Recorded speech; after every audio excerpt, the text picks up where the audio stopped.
Hello Newcastle fans, Stevie. Welcome to the second preview where we look at the tactics board every Friday, where we're looking at the opposition first, Blackburn, and then we'll have a look at Newcastle in a minute. Right, so behind us, I've made a slight change to yesterday's video because what I've changed, I think that I've tried a change of heart. I think they'll go with Marshall at right back, and I think they'll bring in Feeney at right wing as well. So let's just quickly run you through the side then. So Steele, Marshall at right back, Lenihan, Charlie Mulgrew, Williams to continue at left back. And then on the right, Feeney, Lowe, Corey Evans, Conway, Emnes, and Gallagher up top. So kind of like a 4-1-1 or a 4-4-2, you know. So how we think that Blackburn potentially could hurt with, let's have a look now. I've got them very deep because I do think that they'll play extremely deep. Now, we've got a few problems that Blackburn might have is on this side because Marshall is not an out-and-out right back. So our left winger, which potentially could be Gouffran or Atsu, could target him. So there's one area that we could target. Looking at these two guys, Evans, and we'll look at Lowe, they won't get forward. They are just going to sit in front of the two centre-backs. So they're going to be very, very deep. So I do think that the midfield is going to be very, very congested. So potentially Newcastle might need to look out wide as well. I think on the attack, you've got to say that this guy, Sam Gallagher, on loan from Southampton, has been on form, 7 goals and 15 appearances so far this season, which is really, really good for the youngster.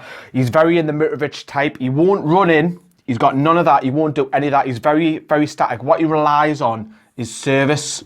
If he doesn't get any service, you'll not have any chances. So again, I think I do feel it's going to... The key for me in this game is the width from Newcastle again. So Gallagher, he's very static, very Mitrovic, but you can bring it up, similar to what Mitrovic can do. He's very strong, good on his feet.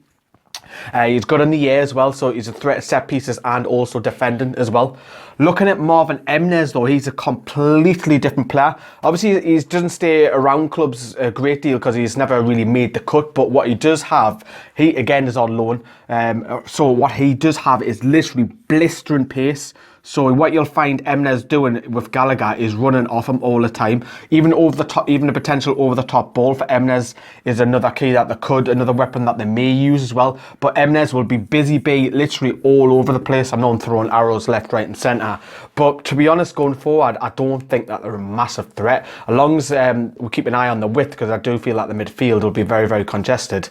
Maybe a set piece as well, because this man, Charlie Mulgrew, is very, very good at set pieces despite being a centre-back / left-back. He's great. So we've seen it with Celtic over the years. He can score the free kick as well. Let's move over to Newcastle. Right, so I've got Newcastle's lineup. Now, we do know that Newcastle have an incredible amount of games in a short amount of time. The next 6 days from Saturday to Friday, Newcastle are playing 3 times as well, so there's going to be plenty of rotation. So this side, trying to predict it has been very, very difficult. So what has helped is that Grant Hanley and Jack Colback are unavailable for tomorrow's game with an eye and shin splints injury, I think it is, with Hanley. So this is what I'm going to go with. I think Darlow will stay in goal. I think you'll bring Yedlin in for this game because I think Anita will play against Hull. I think you'll keep the other 3 though. I think Lascelles and Clark will start. I don't see Mbemba coming in. Maybe Mbemba might play against Hull. I think you'll keep Dummett because I think for the cup game you might bring in Lazar or Hadara, give him like an hour, half an hour, one of the two. In the midfield, Hayden will come in because Colback's unavailable. Shelby will keep his place because he's been still waiting on his personal hearing. Gouffran, I think, will start left wing rather than Atsu because I think Atsu could play in the cup game. On the other side, Matt Ritchie to continue on the right. I'm going to go with Perez rather than Diarmi because I think you might go with Perez, but I'm not too sure about it. I was humming and on about Diarmi because I know that Diarmi's former club Hull is obviously on Tuesday. Will he start him against his former side? And up top, I think he'll go with Gale ahead of Mitrovic as well. So that's what I think we'll go with. Let me know what you think of your thoughts down there below. Obviously, there's going to be plenty of rotation. So I potentially got 3-4 wrong because we don't know what Rafa's going to come out with. So looking at this, I think, as I've mentioned already with Blackburn, is the width. So I feel we know that Ritchie will come down in this kind of area and hover because he likes to cut in on his left foot, which for me, this is a license. This is why I'm going for Yedlin instead of Nita. This is a license now for Yedlin just to bomb on and overlap and help out. Almost like Newcastle have got 2 right wingers in one sense. On the other hand, I don't think Dummett will get forward as much. I think this is where he normally gets to, is normally about halfway area. And then it's going to be, that'll give Gouffran the license to do whatever you want to do. I want to see him get more down that way. because we know that Gouffran likes to cut in. Don't get me wrong, he's got a great shot and he scored a few worldies this season as well, but just go down the byline as well, because that'll help Gale out massively.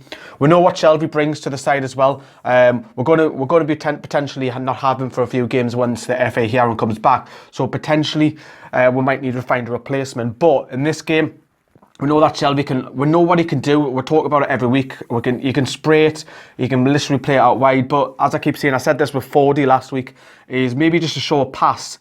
And then if he passes it, get on his bike, get some goals in him, because I do think he needs a few more goals. We know Hayden will just literally sit there. He'll just pick up the scraps, he'll feed it, he'll just play it simple to whoever's around him, and he'll just play it simple. So we need that. I know it's not the glamorous job, but every team needs one.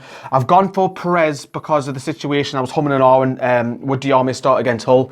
Either if it's one of them, Perez is better, but Perez floats at this kind of area. He normally hovers around here, so he likes to come out here. So maybe that'll help Gouffran getting further on. If it was Diame's better at linking the midfield than what Perez is. So that's the only thing. But I think because Blackburn will be so putting so many men behind the ball, I think Perez is probably the better option. Maybe Diame's better away from home. Gale, well, Gale's not going to get dropped. He's just scored 2 against Leeds. He's got 13 and 13.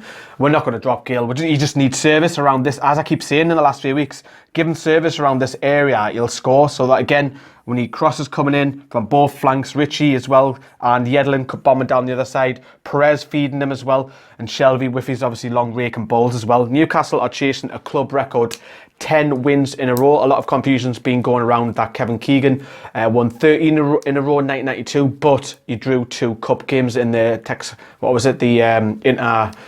Anglo-Italian Cup it was, when we drew 2 games in that run as well, so that didn't really count. So Newcastle, a club record. Rafa's playing it down. Of course, we want 10 wins from 10, set the records. You know, Rafa's already setting records potentially already. Scoreline predictions, I'm sticking to last night's video. I'm going to go for 3-1 because I think they might get a goal from a set piece or something, Blackburn. But I'm going for 3-1. Let me know what you think of today's video. See you later.